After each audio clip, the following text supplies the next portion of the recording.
The Trump administration is starting to turn over personal data to immigration authorities to aid its crackdown on undocumented immigrants living in the country. The Associated Press reported today the administration is giving ICE access to data of nearly 80 million people enrolled in Medicaid.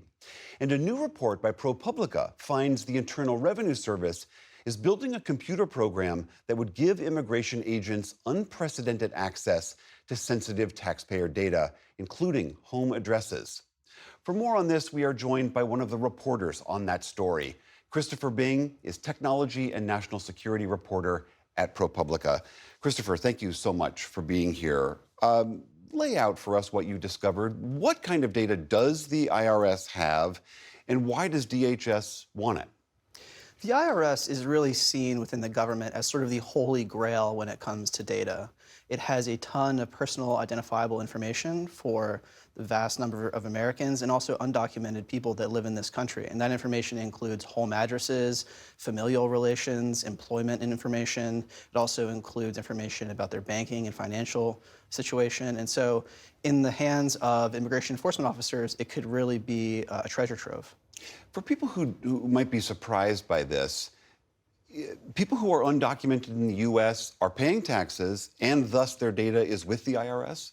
That's exactly right, yeah. The IRS really encourages everyone in the United States who makes an income to pay taxes, and that includes undocumented immigrants. And there's a whole separate category for immigrants to file taxes. And historically, the way it's been viewed is that these immigrants would pay taxes in the hopes that it would help them in immigration court. It would show their life here, the fact that they're paying taxes, that they're following the law, and they actually viewed it as something that would help them in the immigration process. They never expected that they would then be used against them in this way. So you saw the blueprints for this particular computer program. How would it work in practice? Yeah, it's actually, the system is still in development.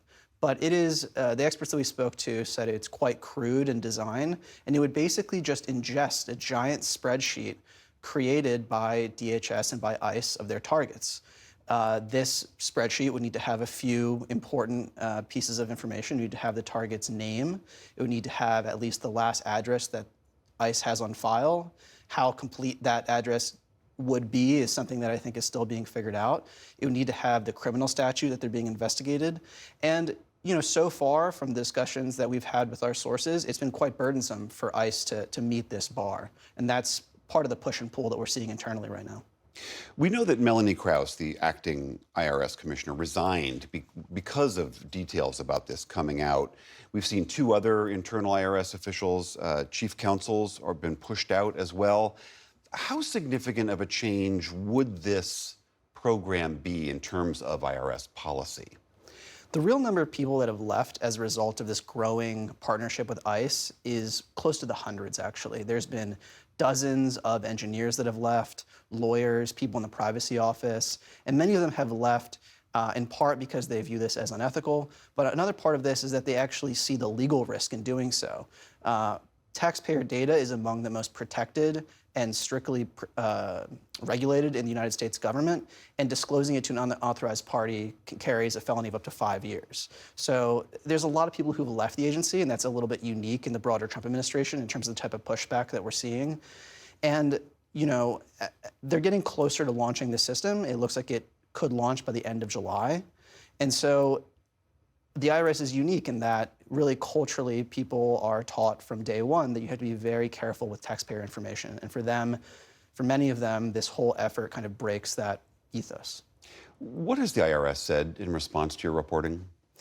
The IRS has been fairly quiet. The Treasury Department has essentially denounced our reporting, as has the White House. They've said that this is all legal, that this follows with the president's priorities to deport undocumented immigrants.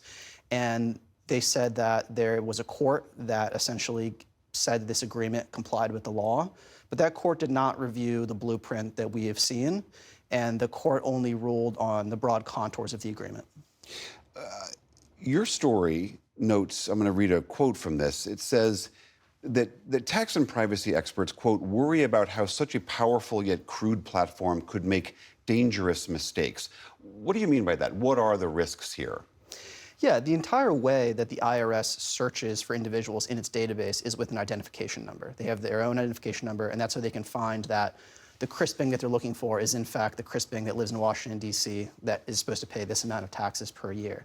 By searching by name, there's an inherent amount of risk there because there could be multiple people with the same name in a specific county, in a specific zip code, and you have the risk of potentially identifying the wrong person and eventually, in the wrong situation, potentially having deportation officers show up to that address. And so the sources that we spoke with were concerned about that type of thing, of mistaken identity and of innocent people being caught up in DHS's dragnet.